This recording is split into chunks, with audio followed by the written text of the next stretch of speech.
Hello, this is Udo Dirkschneider of UDO, and you are watching CMS TV.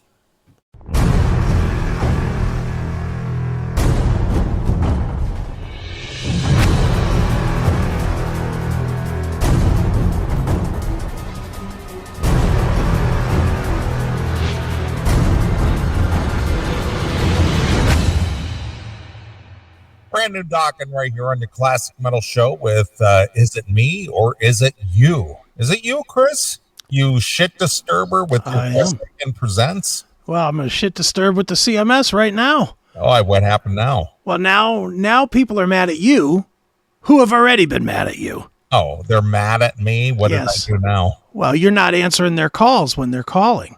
Who called? I'm going to bring it right to the screen. Okay. I'm not going to... That would be Andrew Richard here, who says, all week address your grievances with Neeley, then I try and nothing. All fair enough, just don't act like I didn't try to talk to the motherfucker himself. Okay. So feel free to call. And you got the phones on, Neeley? Yeah, the phones are on. Has it rang at all? Not during our last segment, as far as I can tell. And we weren't going to pick up a call during an interview. No. So, what? Phones are open. Yeah, it's on. It's open. It's on. It's rocking. 800-497-5891. You got the right number in your phone. They love to hate you, dude. Really? Oh, yeah. Okay. All right, my life is now less than what it was. You better quit the show. What did I do? It's just the Dokken shit. Well, so what? Well, you're not objective. You can't be fair. You lie to him. You tell him he's great when he's not. You tell the fans that he's great when he's not. I've never said that. I've never said that. Well, I'm just telling you what the opinion is. Okay. My opinion is and I will say, I told people this is a result of me telling people in the chat room that if they want to take it up with you, take it up with you, because I don't care. Well, well, to be honest, I don't care either. I know, but if the show means so fucking much to these guys and they fucking need it so goddamn bad to tell you, you worship Dokken too much. Well, tell him. Here's the truth of the matter. Okay. If it wasn't for Dokken, there probably would not be a CMS that you enjoy so much. How about that? There's a genesis to everything. And one of the inspirations and one of the motivators that caused me to start this show way back in 1996 was Dokken. Yeah. I'm sorry, but that's where the genesis of the show came from. There were several influences that came into this, and Dokken was a huge influence. That's how it is. Metal Shop was one of them. Having Charlie Kendall on the show a few weeks ago was a big highlight because that was one of the pieces of the puzzle. Yeah. The band Dokken is a huge influence. That is a huge part of the puzzle. Here it is. The show is 28 years old. If it wasn't for those influences, this show never would have come to be. It's a show that you seem to enjoy and actually created a fan site for. Yeah. So, why are you cutting off my nuts for something that I did based on something that I enjoyed? And obviously you enjoy so much. Yeah. So that's just the fact of the matter. Whether you like it or not, that's just where it comes from. Well, and you're gonna be surprised by this, but the guy that probably came to your defense the best on this thing during the week, John Drake. Okay. John basically said, "What are you supposed to do? You're obviously not more than acquaintances. You've been invited to fucking holidays with the guy. Sure. What are you supposed to do? Come on the show with Don and say, hey, bro, you suck, but hey, good to see you, even though you have no talent and you stink."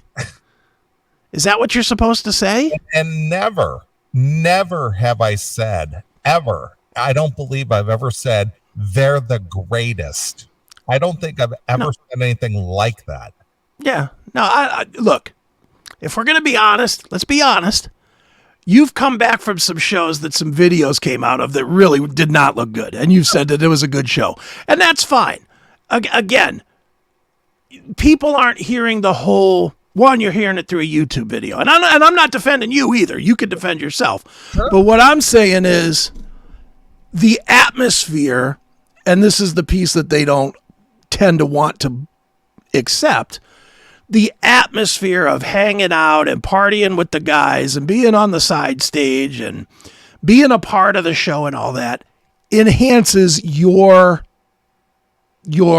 time when you're out on the road with them. And I will give you a recent example of that. Okay. So Scarfoot, who's a fan of the show, came out Saturday. He was out at the show Saturday. Right. And he was with me and Sal and Taylor and out of work Dale and hanging out and this, that, and the other. And he was invited to come backstage after the show. Sure. And I introduced him to Don, and he was actually able to chit chat with him for a few minutes. I got him a set list, and Don signed it for him as well as the rest of the guys. And he got to hang out a little bit, this, that. And then, he kind of saw what I do, and he goes, holy shit, dude, I had no idea what was going on back here. Right. He says, but you got your hands full because I'm not only just kind of hanging out. I'm like kind of taking care of shit. Yeah. You're not taking notes on, well, you know what? This could have sounded better, or this could have been, with a little more, and again, I'm not defending you. Nor am I defending Andrew here. All I'm saying is your opinions of the shows that you go to, good or bad, has more to do with the notes that are being spit out of the speakers. Well, again, does Don sound and sing like 1986, 1988? Nope. Have I ever said that he sounds the greatest he's ever sounded? Nope, never said that. Have I said that he's the best out there? Nope, never said that. Yeah. But have I had a great time? And have I been at good experiences? Yep, I've said that.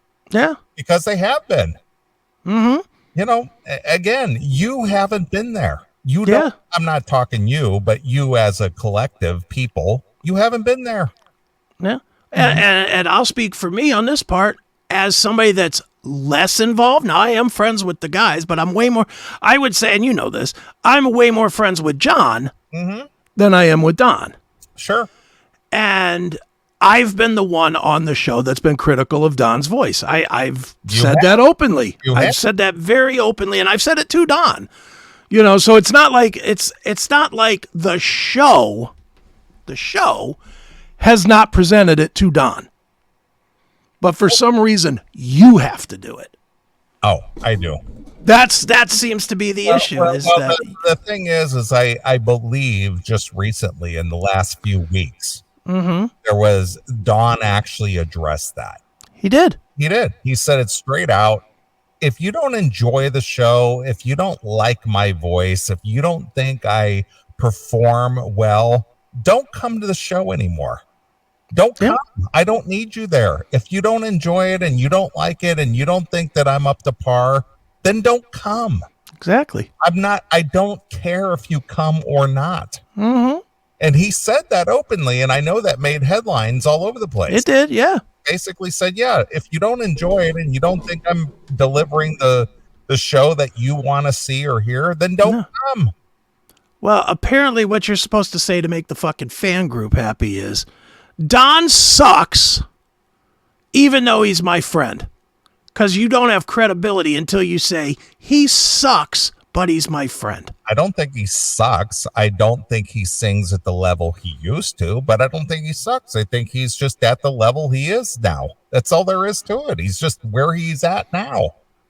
Yeah. Comparatively to 1988, which has been almost 50 years ago. No, he's not at that level. No. I'm in a weird place with this, but I'll say what I think. Okay. You know, he's on the lower end of the singer scale now. Yeah, he is. He's above the Vince Neils. He's above the David Lee Roths, but he's slotted around there. He's in that level because his voice has deteriorated. It's changed. 70 years old. Yeah, and cancer and everything else that he's gone through. And yeah, do I agree with some of the things that they say in the fan group? Yes. Should he lay off the smokes? Yes. That's always been a discussion. I've had that discussion with him. Yeah. But, you know, regardless of any of that, I just still go to the bigger point and what Drake was saying, which I agree with. This is a good friend. I mean, in your friend world, he's top 3. You are on the top. Don's on the top. Let's see, who else would I put at the top? As far as like just heartfelt friends. Yeah, there's not many. Don's one of them. Yeah, Don is one of them. You are one of them. Boy, that's a tough one. Because outside of I know you've talked about your core 9. Mm-hmm, yeah. I don't have a core 5. Right. You know, John Mellencamp had a line in one of his songs. It says, you can count your friends all on one finger. Right. You know, and that's I'm in that category. I can count my friends all on one finger, maybe 2 fingers. Yeah. And the thing, and again, this is where the show versus real life are 2 different things, and I wish people stood that. I don't know it because I haven't seen it, but I know it because I know you. You've aired this stuff to Don directly. In private, you've said, dude, lay off the fucking Jack and Cokes, lay off the smokes, get a vocal coach, get surgery, whatever you've said. I'm not saying that you said any of those things, but at the same time, I'm saying you've probably said all of those things. You want to know? I'm gonna use a Chris Akinism. Okay. To peel back the curtain. Yeah, absolutely. I want to know what discussion was taking place on our drive from Green Bay to Aurora. Sure. The regretfulness of talking about politics in his couple of his interviews. Oh yeah, I'll bet. It's just like, you know what? That was a big mistake. Mm-hmm. I should have never said that. I should have never addressed that. I should have never said anything about how I'm moving to France if Trump were to get reelected. I should have never done that. Mm-hmm. Because that was just a stupid thing to say. I wish I had never said that. Yeah.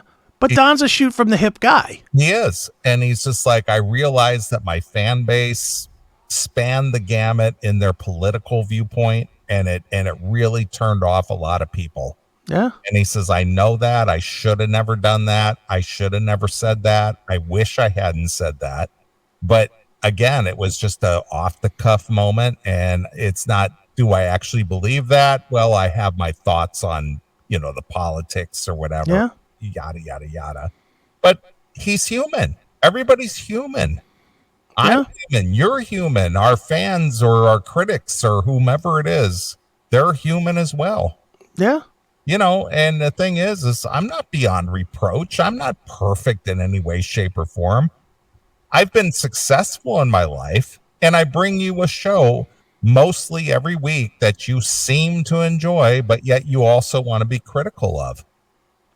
And if you want to put your money where your mouth is, why don't you take the time and spend the time and the money and effort that both Chris and I have put into this over the last 28 years, and you produce something. Instead, it's easy to sit back and go, oh, well, he said this and I don't like that, and he's this and he's a shill. And I don't see any of you doing this. None of you. None of you. Not one of you. Yeah. Nothing. When you put out a show and you have an opinion, let me be the first to step up and criticize. And when you make a friend, let's see you shit on their head. Yeah, let me see you do that. Yeah. So, yeah, the phones are open if you want to call. They're open now. See why I'm the shit stirrer? Well, again, nothing anybody says in a chat room or a fan room or whatever, they're never going to change my opinion. No, of course not. Nor should they. It's not going to happen. Why should it? It's not going to happen. You can say what you want and be as critical as you want, and hate. It's more fun to hate. I mean, I'm guilty of it myself. It's more fun to hate. Yeah. Yeah. You know, but are you going to have an influence on it? Nope. Not going to influence me one way or another. Not in the least. You know why? You people mean nothing to me. That's the reason why. You don't affect me in any way. You don't pay my bills. You don't influence my life one day to the next. You don't influence my friendships. You don't influence my relationships. You don't influence my bank account. None of those things. Right. So chat all you want. Chat all you want. I don't care. Have at it. Have fun with it. So that's where it lies. But again, the phones are open. If you want to call, go ahead. Yeah. So, I just thought I'd share that with you. No, again, I don't give a shit, but it's funny. It's funny to me. I laugh in your face. Ha ha! Nice. All right, let's go. Let's transition from you being a shithead. Yes. To me being a shithead. Shithead. So, article came out. Well, I'm going to go backwards and I'll lead into it. I interviewed a few weeks ago. I don't remember how many. A few weeks ago, I chatted with Adrian Vandenberg. Yes, you got me an ID. Yes. And when I chatted with Adrian, I asked him about Ronnie Romero, who, as you're well aware, and I think most that listen to the show are well aware, I am an absolute huge fan of. Okay. I'm a big fan of Ronnie's work. I think he's got a great voice. I think he's like one of the elite few that are. That's why he's the go-to guy for every other band out there. Yes. So I asked him, I said, what happened with that band? Because basically all three of the guys were let loose from the band. Okay. And Vandenberg, he basically said he wanted to do shows too. So here's the article on Brave Words where Adrian said this, and this is where we first get some national attention with this. Okay. And, you know, it's basically Adrian. And I don't think Adrian was super really disrespectful or anything. His basic answer was he wanted to tour and Ronnie was busy. Okay. And I'll play his exact words here in a minute. But this is kind of what Adrian said. And I personally don't think that Adrian was being a douche here. I think he was, honestly, now that the whole thing has come out, I think he was kind of trying to be nice about it. And maybe a little got lost in the translation. But I do think that he was not trying to shit on Ronnie at all. All right. Well, before you go there. Yes. Speaking of being a douche. Okay. Let's take a phone call. Okay. Hail and kill, caller. You're on the air. Hello? Hello? Hey, Neeley. Hey, what? Hey, this is Jay Lee, man. I'm just calling in wanting to say something about the Don Dokken stuff. Okay. Why don't people that want to talk shit and make comments about you and Don Dokken realize first and foremost that it is a friendship and it goes way past the fucking music and what he sounds like and what he doesn't sound like? Well, that part is true because Don and I are very good friends. I spend holidays at his home, and I spend a lot of time with the guy, and we're very good friends. So what are you going to do about that? Right. Well, like I said, I just think it's more important about you being his friends and being friends with him, and it goes past the music. I just wanted to chime in and say that. Well, I appreciate that. So where are you from? Where are you from? I'm calling from Ottawa, Illinois. I'm about an hour south of Chicago. Yeah, I know where Ottawa is. Okay, very I was cool. at the Stephen Piercy concert, man. I missed you. I was there for the meet and greet. I was looking all over for you, man. I got a picture with him and with Jason Green. I met Piercy for the millionth time. I was looking for you, man. Couldn't find you nowhere if you got him. Unfortunately, I was in the back while Steven was doing his meet and greet, so I wasn't out where he was doing the meet and greet. But had I been there, I would have been glad to say hello. I know. Well, maybe next time. I just want to say, hail and kill to you guys. Fuck you, pal. Hand job. Rock on. Well, see, there you go. See? There's a positive person right there. Fuck those guys and their opinions, man. Well, Jaylee's a dick too.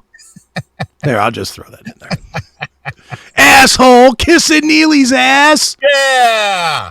He probably wants to fuck Don too, just like Neely. These fucking guys. All right, go ahead with your story. All right, so back to this. So I have queued up exactly what Adrian said. Okay. So let me pull that up here. And that way you can hear it straight from the man's mouth, not from me, ad-libbing it or whatever. Is that you on the screen there? There it is. That's me. Are you with the epic beard? Not at that point, but I am now. It's much more epic. It's much more epic. Much more gooder now. Okay. All right, so here we go. Go backwards a little bit, Adrian. 2020, you released an album that I thought was fantastic and has one of my favorite guys. Ronnie Romero was the singer in it. Yeah. But that band is no more, I guess. That version has been disbanded, I guess. So let me just ask, what happened there and how do we get to today with Matt singing and, kind of a new band formed? Okay.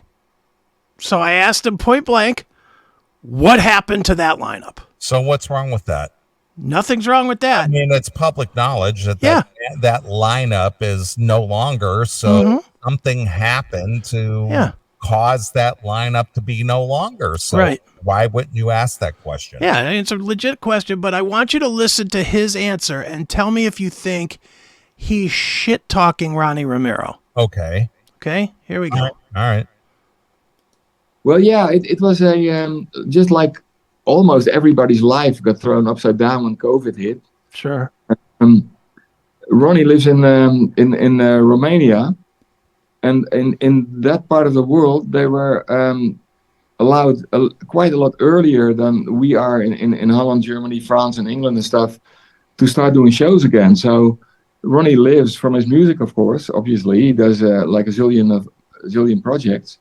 So he started earlier, putting stuff in his agenda.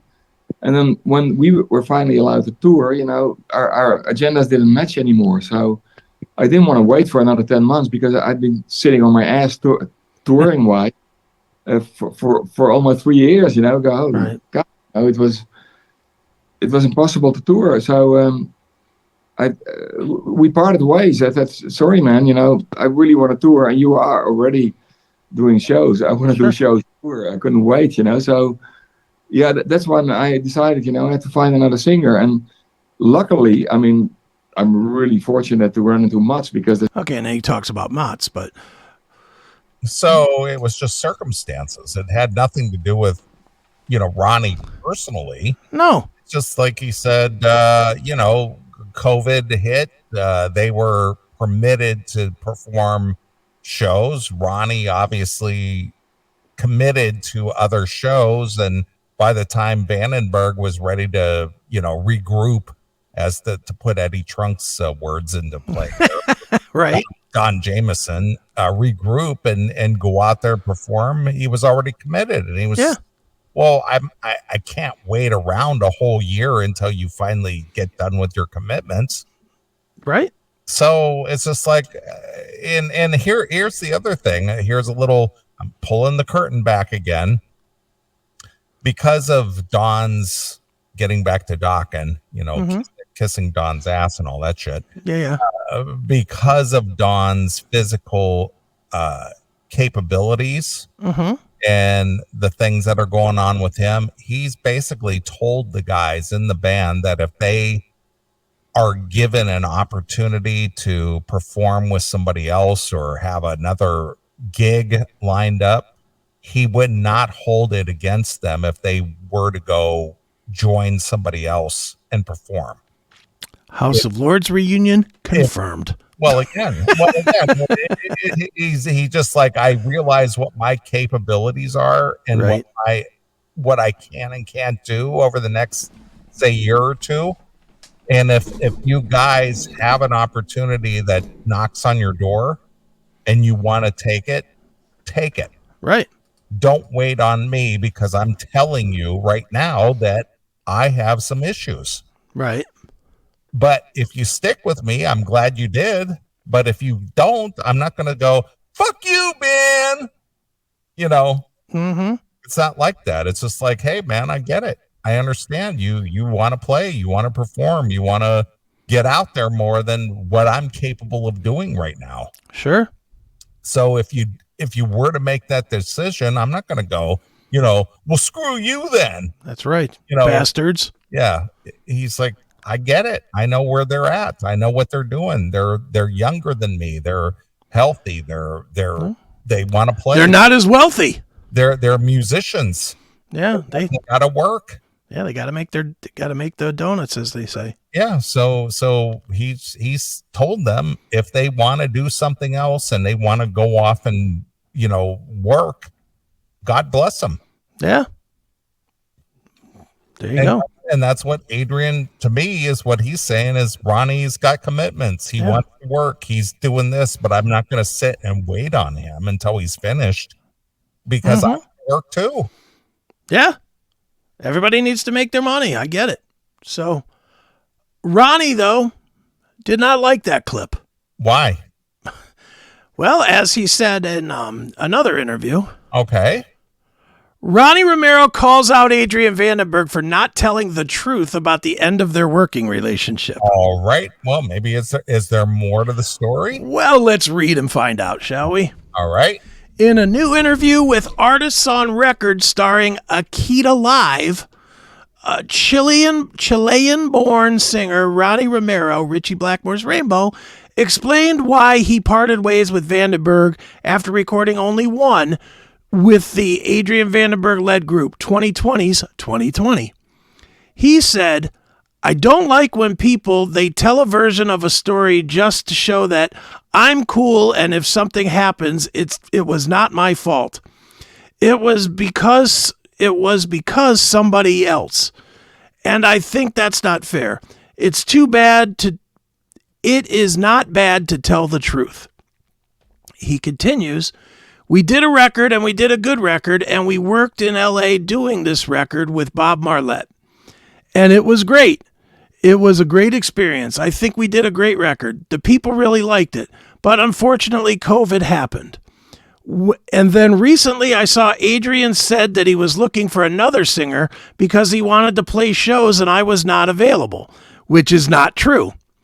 And I have emails, tons of emails, telling him during the COVID, even with my wife telling him, like, we should shoot a video clip anyway.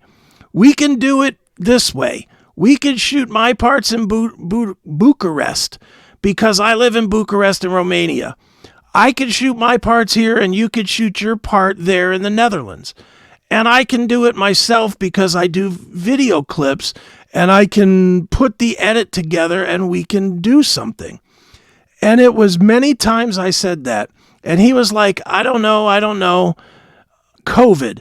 I don't know, COVID. And we ended up doing just videos with lyrics. And then suddenly one day he was planning to maybe to make some shows after the lockdown because there was obviously the main idea to play some shows. And we're going to play this, we're going to play that. And then suddenly I remember one day I saw it in Instagram, there's a Vandenberg show that was scheduled. And at that time, I was talking with Michael Schenker to make shows with Michael Schenker. And I said yes to Michael Schenker because I didn't have any news from Vandenberg to play shows. So what happened, they were planning a tour with me, but without telling me, because somebody on the management office, they forgot to put me on a copy of these emails. So they thought that was okay for me to make our tour because I didn't say anything. So when I learned and I discovered that they were planning to make shows, I was committed to Michael Schenker. So Adrian told me, well, this is your band. We did a record together. We should go together with a tour. And I said, you're right. So I talked to Michael Schenker, and there's proof of that. And if you ask to Michael Schenker management, I said, listen, there's a misunderstanding here. There is this problem. Sorry, I cannot do the tour with you and Michael Schenker. I need to go with Vandenberg. And they understood. And I came back to go with Vandenberg. And I came back to Vandenberg and I said, I talked to them already, so I'm free. We can go do the tour. And Adrian was like, well, I talked to the record label and they think it's better to find another singer. So that was it.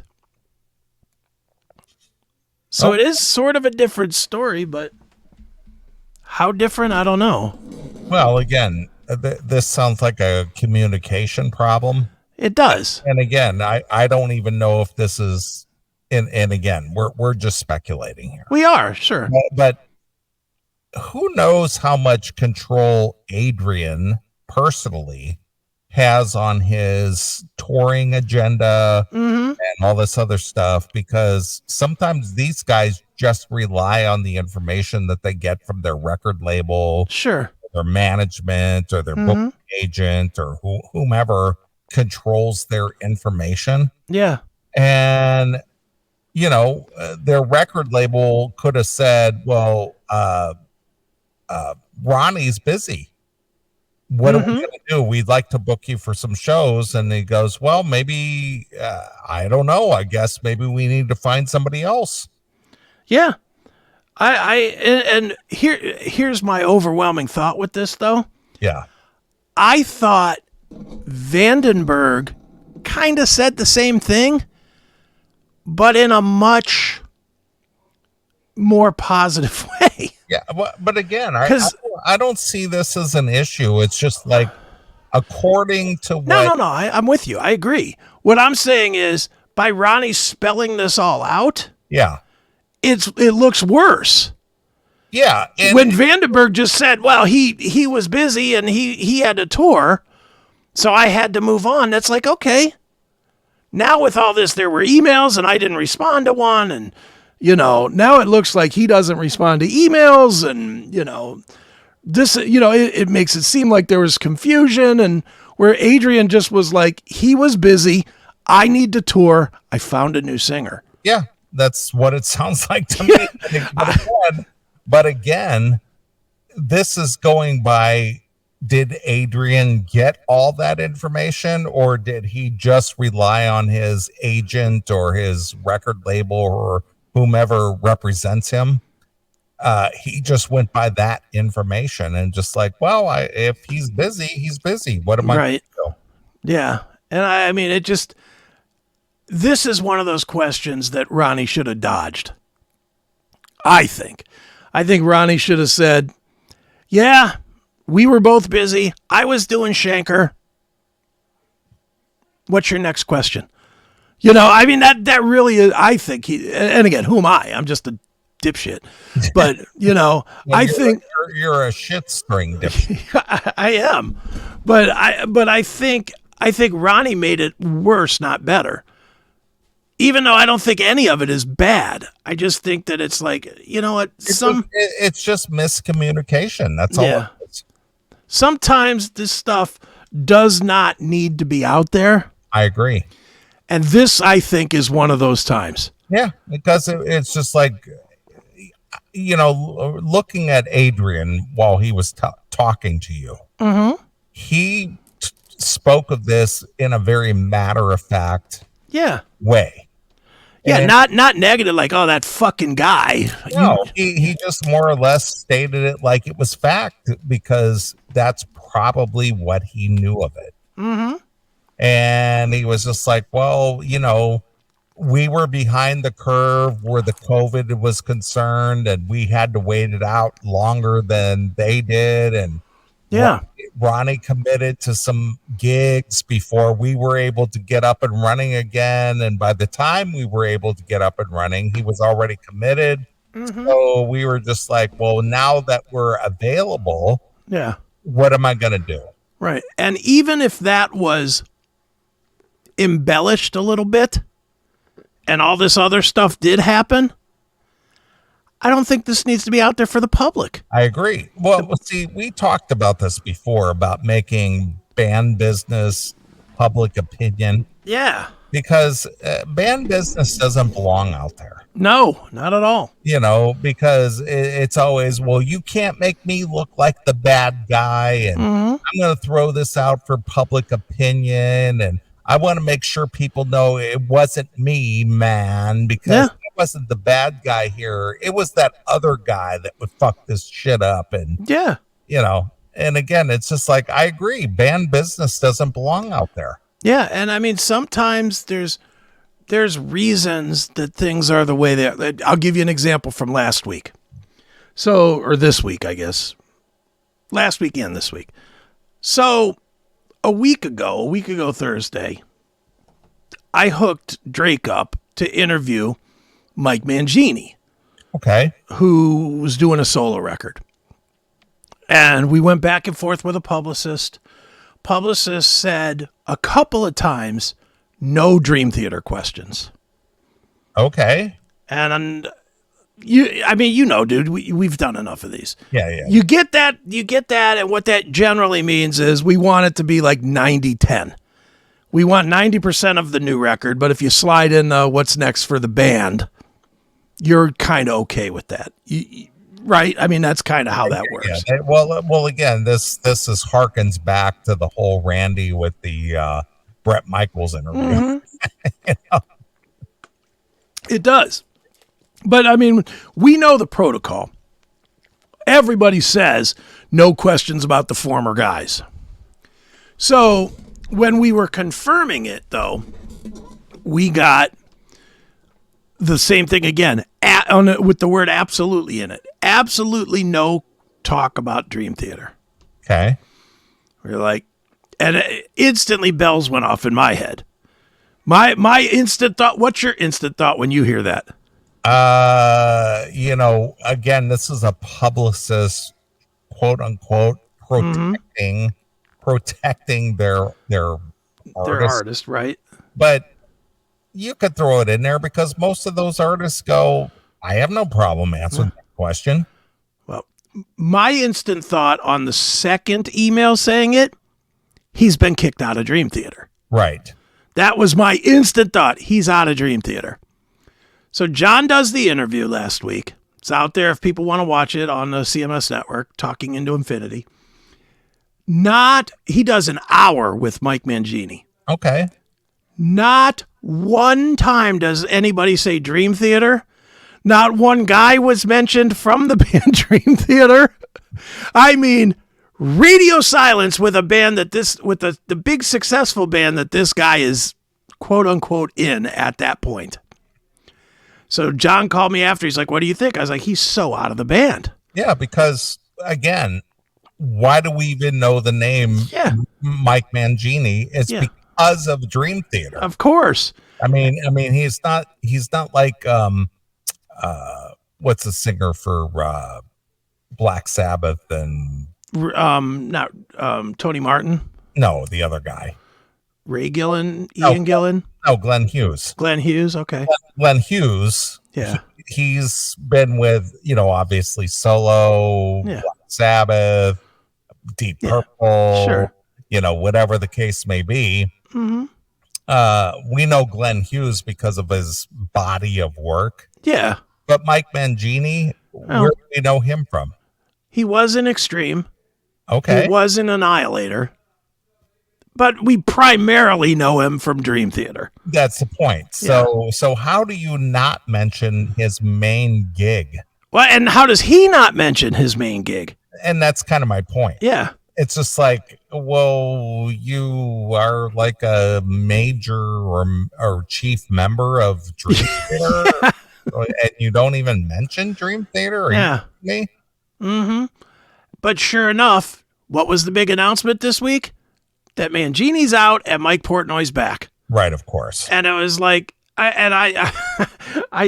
texted me and I texted him. I was like, see, because this is the game that we play. And there is some gamesman. My point to all this is there's some gamesmanship to this. Sure there and is. Sometimes, I mean, clearly what Mangini was trying to do was get as much publicity as he could before the announcement came that he was out of Dream Theater. Yeah, because again, it's trying to structure his, what do you want to call his stature in the music industry beyond Dream Theater. Right. And he's got to get pre-orders and everything else. It's going to be a lot easier to get pre-orders when he's in Dream Theater. Yeah, but the thing is that when he gets pre-orders, he's got to say Mike Mangini of Dream Theater is putting this thing out. Mm-hmm. Which is why, what show does he do? Talking into Infinity, the Dream Theater podcast. So he didn't have to say it. Because he was probably already out of the band. And playing Inside Baseball, I could tell you for an absolute fact, I know he was already out of the band. See, but again, this is all publicist jargon and double talk and double speak, and it's business. Yeah, and again, it's just like stop trying to pretend. Yeah, it's gonna come out. Well, here I'm gonna pull back the curtain, as Chris Akin says. Well, those curtains are way pulled back tonight. Jesus. I know, and this is kind of a whole running theme for this evening. Yeah. So back in 2002, over 20 years ago, and John Levin brought this up on the show, right? That they were on this Metal Edge tour.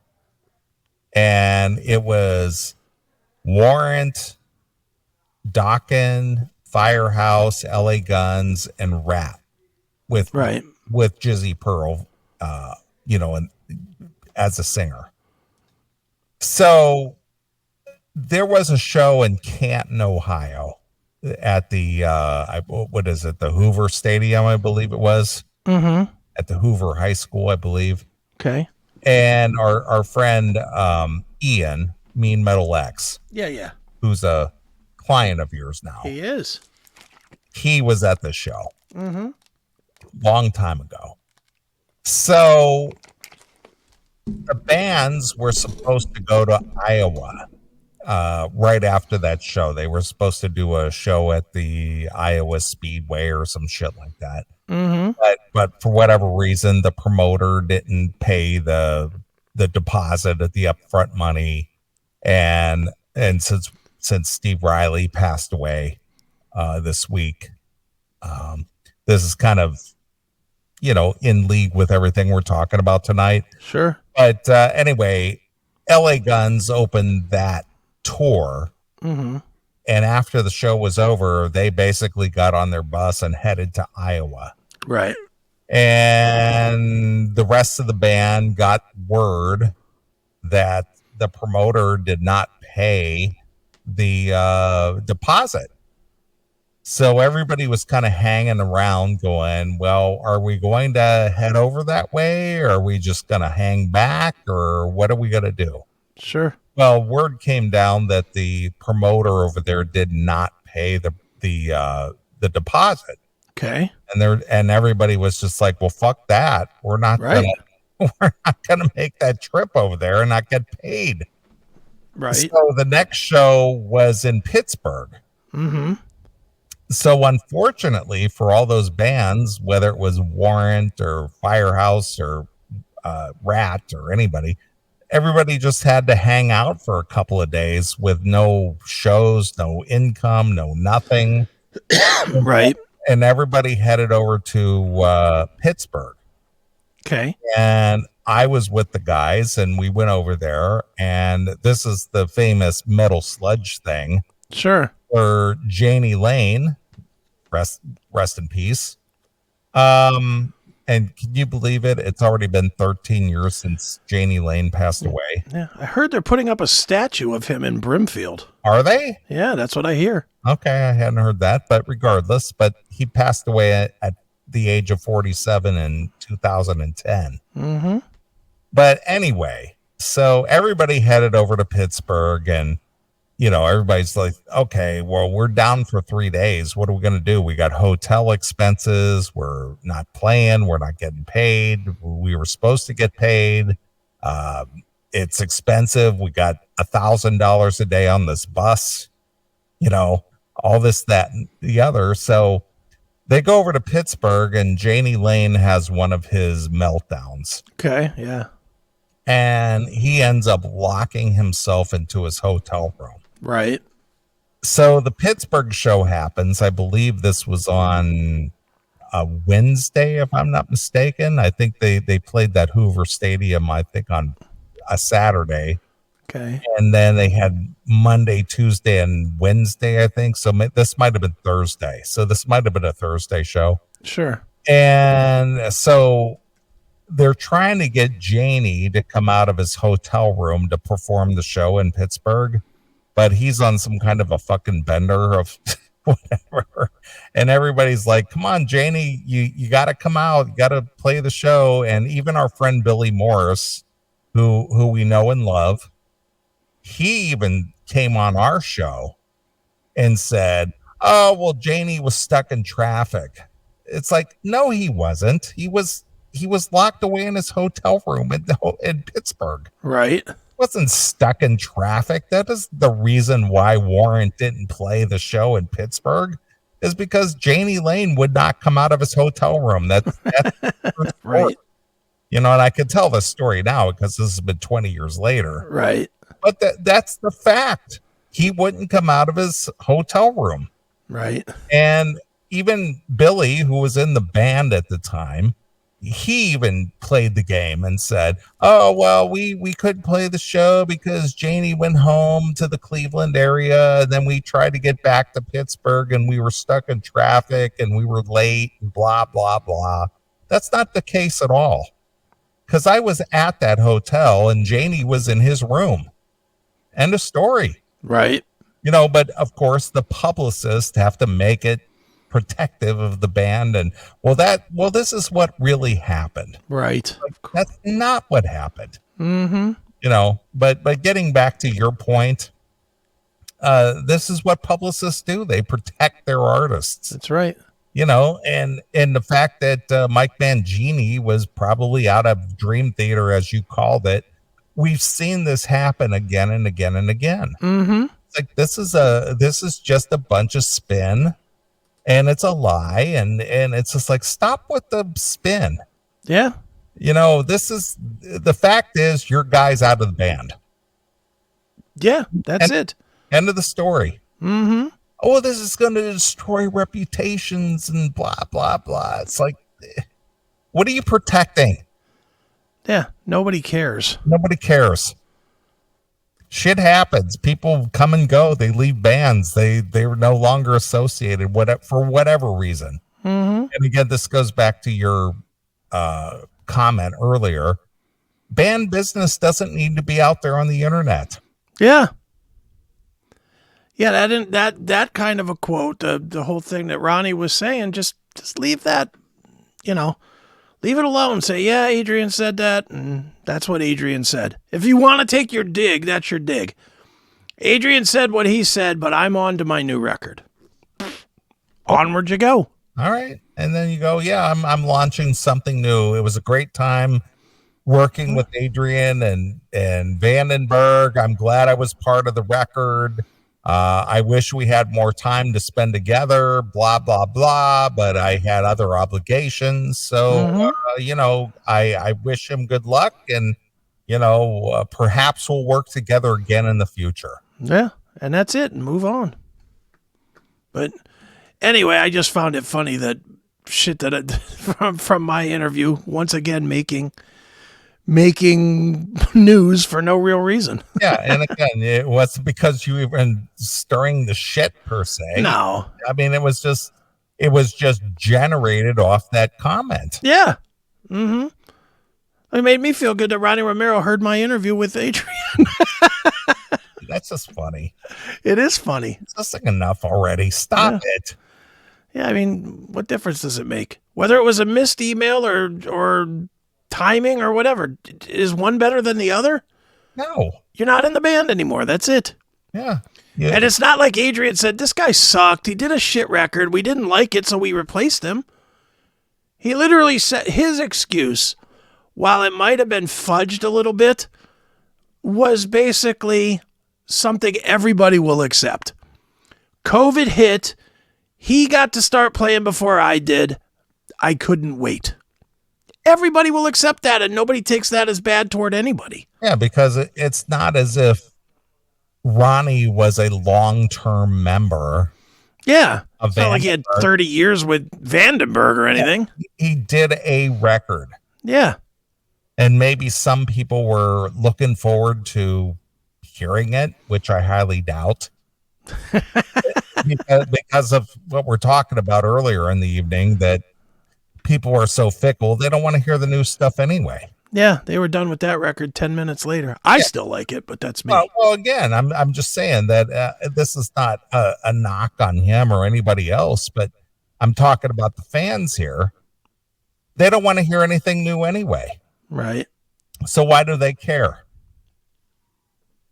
You know, nobody goes, man, Ronnie was the best thing that happened to Vandenberg in the last 40 years of their existence. Really? Right. That didn't happen. No, people are still clamoring for the original guy, which I don't even know his name.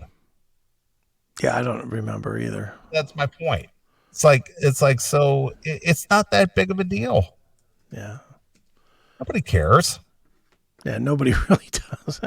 And Vandenberg, it's not like that was a big enough band that anybody was like, you know, like a Megadeth reunion or something. Oh, of course not.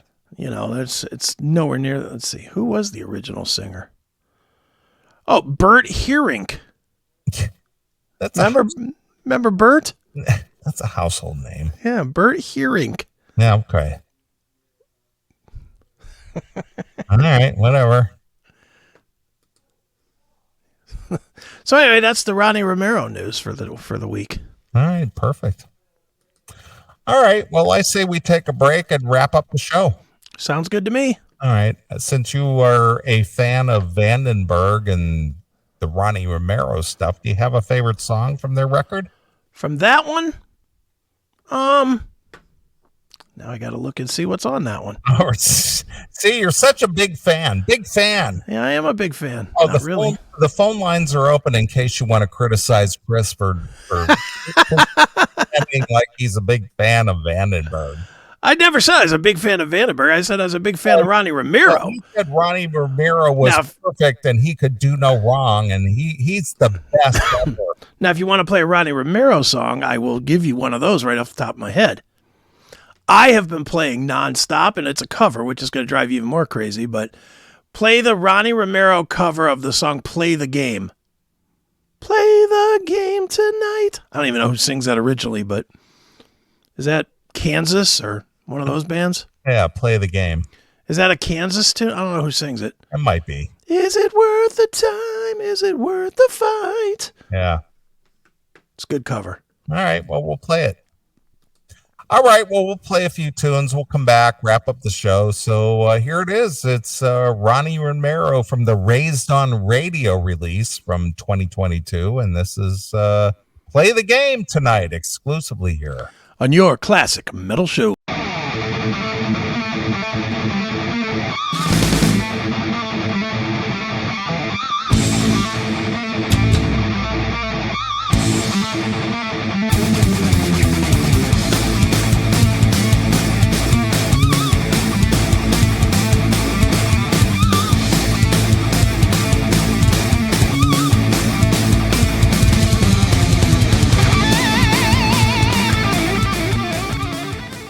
It is time to save America and stop funding woke corporations. Shop with merchants that share your values today. Get all the great products you buy online anyway from Mammoth Nation. Visit the online store today at us.cmspn.com and save money while helping to fend off enemies of our way of life. We can't expect change until we make changes ourselves. Shop Mammoth Nation today.